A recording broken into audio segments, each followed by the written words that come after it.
Hey guys, how's it going? I hope you're doing well. So recently I visited Osaka, Japan with my girlfriend, and while I was writing a journal about the trip, I realized something. And I had used a lot of useful Korean expressions throughout the journal, so I thought it would be fun to, turn them into a lesson for you guys. So here's how today's video is going to be. So first, I will introduce 10 useful words or expressions one by one. Then at the end of the video, I will show you part of my actual journal entry so you can see all of these expressions being used naturally in context. All right, so let's get started. The first expression is my stomach isn't feeling well. My stomach isn't feeling well. That's what happened at the airport this time. In Korean, you can say 배가 안 좋아요. 배가 안 좋아요.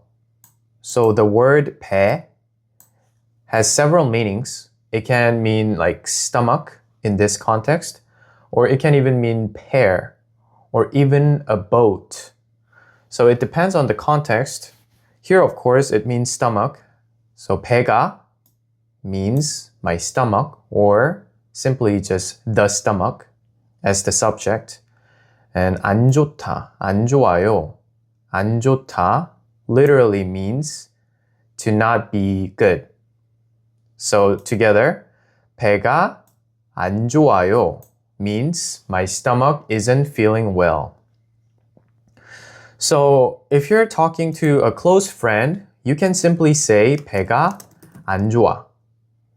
Or if you're speaking politely, say 배가 안 좋아요. Just same as the first one, right? And if you're in a very formal situation, you can say 배가 안 좋습니다. So by adding 요 or 습니다, the sentence becomes very polite. Now, what if you actually have a stomach ache? In English, we often say, I have a stomach ache, right? In Korean, we usually say, 배 아파. Or if you want to be polite, 배 아파요. 배가 아파요. So the adjective 아프다 means to hurt or to be painful. You can use it for almost any part of the body. For instance, like 머리가 아파요. 머리가 아파요 means my head hurts. 다리가 아파요. My leg hurts. You can also say like 팔이 아파요. My arm hurts. What else? 허리가 아파요. 허리가 아파요. My back hurts. So 아파요, you can use it in any body. So it's a very useful expression to remember. Okay. You might also hear the word 복통. 복통. So 복통 means abdominal pain. So you can say 복통이 있어요. Literally means there is a stomach ache or abdominal pain. However, in everyday conversations, Koreans rarely say this. You might hear it much more often in hospitals or pharmacies or like any medical situations. So if you're talking to your friends or family, 배 아파요 sounds much more natural. So yeah. And then, I had a stomach ache and not feeling great at the airport. So I told my girlfriend that I was going to use the restroom. So our next expression is I will go use the bathroom or restroom. In Korean, I would say 나 화장실 좀 다녀올게. 나 화장실 좀 다녀올게. Okay, let's break that down a little bit. 나. 나 means I. And 화장실. 화장실 means restroom or bathroom. And 다녀올게 means I'll just go and come back. So you can also say 나 화장실 다녀올게 without 좀 here, right? I didn't add 좀 in the second sentence. So let's look at the 좀 part. 좀. So by adding 좀, it makes the sentence sound a little softer and friendlier. You know, it gives the feeling of I'll just be gone for a minute. So like it makes it more casual and more friendlier. So I want you to keep that in mind as well. Okay. So I came back from the bathroom, and after that, what do we usually do at the airport? We check in, right? So to check in Korean, we simply say 체크인. Okay, I don't know what's wrong. Okay, 체크인 하다. Easy, right? 체크인 하다. So it's basically the same English word, but what about checking in your luggage? In Korean, we say 짐을 붙이다. 짐 means luggage or belongings, and 붙이다 means to check in your luggage or to send something off. So together, 짐을 붙이다 means to check in your luggage. Yeah. So yeah, after we checked in our luggage, we stumbled across a bookstore. So how do you say stumble across in Korean? Or you can say like come across. The natural expression would be 우연히 발견하다. You can say that like this. So 우연히 means by chance or by coincidence. 발견하다 means to discover or to find.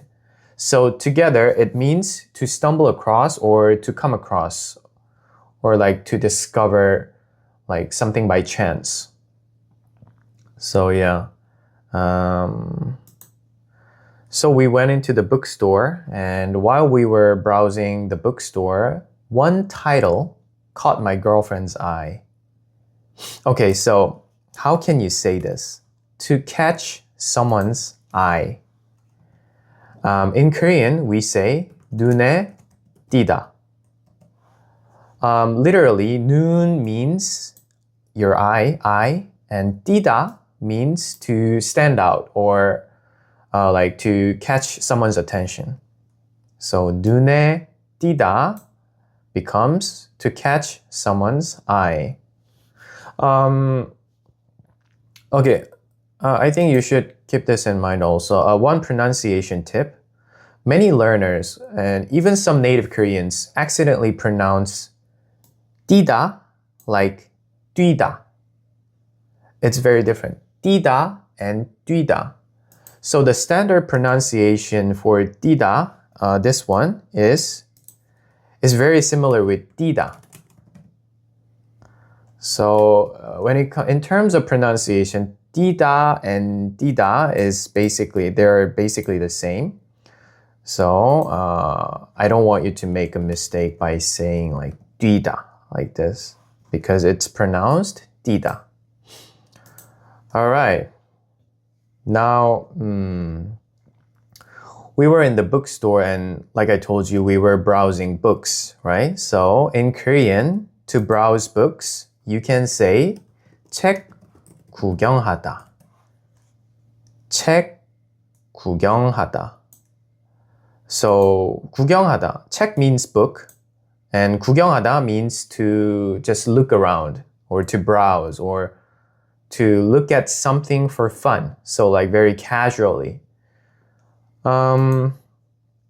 So one interesting thing about Korean is that we don't usually mark plural nouns unless it's necessary. So even though you're browsing multiple books, right?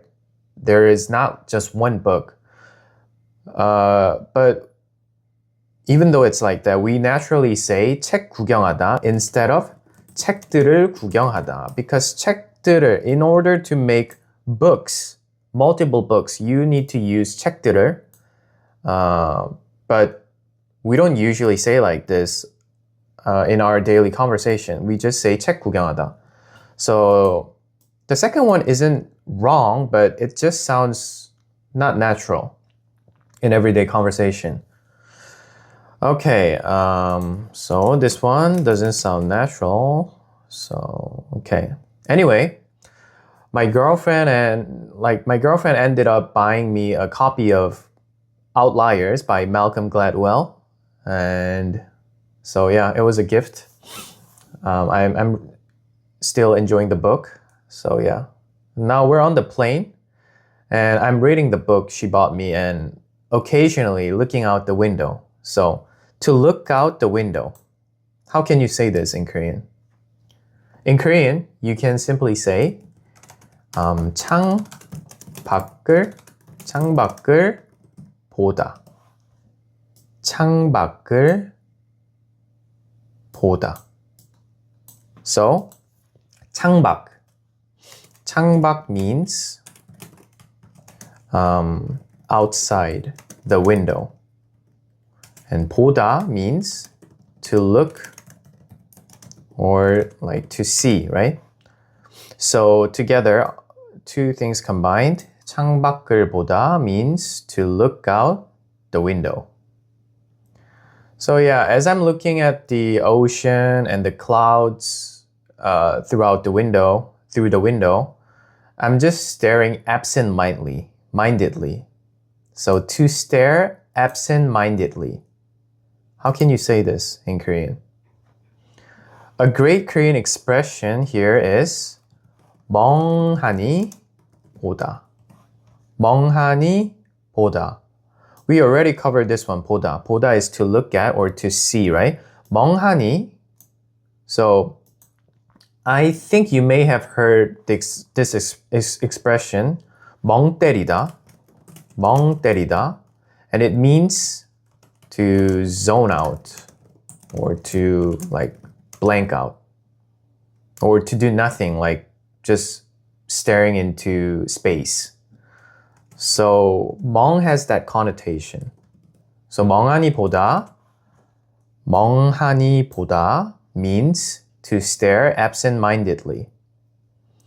So yeah, I was looking out the window and finally, and I was enjoying the scenery, right? To enjoy the scenery. How can you say this in Korean? To enjoy the scenery. You can say 풍경을 감상하다. 풍경을 감상하다. So 풍경.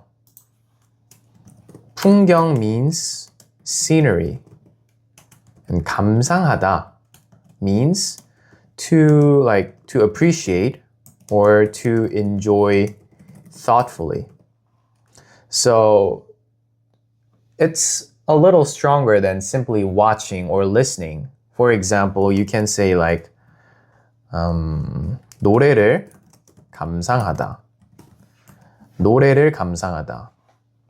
It means to appreciate a song or to listen to songs, to listen to a song more thoughtfully. You can just say 노래를 듣다. Then it becomes listen to a song. But if you say 노래를 감상하다, it becomes more intentional and like it shows your appreciation. You can also say 영화를 감상하다. So it means to enjoy or to appreciate a movie. So again, we're back to 풍경을 감상하다 means to enjoy the scenery. All right, so we have just covered 10 useful Korean expressions, and now let's look at my actual journal entry and see how these expressions are used naturally in context. All right, okay, here it goes. 공항에 도착했는데 어제 먹었던 매운 제육볶음 때문인지 배가 안 좋았다. 어쩔 수 없이 화장실을 먼저 다녀왔다. 한결 나아진 기분으로 체크인을 하고 짐도 붙였다. 입국 심사를 마친 뒤 게이트 쪽으로 걸어가던 중 우연히 공항 안에 있는 서점을 발견했다. 우연히 발견했다. 서점 안에 들어서니 수많은 책들이 나를 반겨주었고 나는 그 중에서도 영어 원서 코너가 눈에 띄었다. 눈에 띄었다. 책 구경을 하던 중 여자친구가 한 책을 나에게 보여주며 원하면 사주겠다고 했다. 며칠 전 우연히 한 카페에서 읽은 책이었는데 책 내용이 너무 좋았었기에 고마운 마음으로 책 선물을 받았다. 1시간 뒤 드디어 비행기에 탑승하고 선물 받은 선물 받은 책을 펼쳐들고 읽기 시작했다. 중간중간 창밖을 보며 바다와 구름을 구경했다. 바깥을 멍하니 보다 보니 마음이 한결 편해졌다. 이렇게 평화롭게 풍경을 감상하는 것이 얼마만이던가. Okay, so I have prepared until I prepared for what was I gonna say? I have prepared for this for you guys. So I hope you guys enjoyed the lesson today, enjoy the video today. And like I always tell you, I want you to review it by making your own sentences by using the expressions you just learned. So I hope you have a good day and I'll see you in the next video. Bye-bye.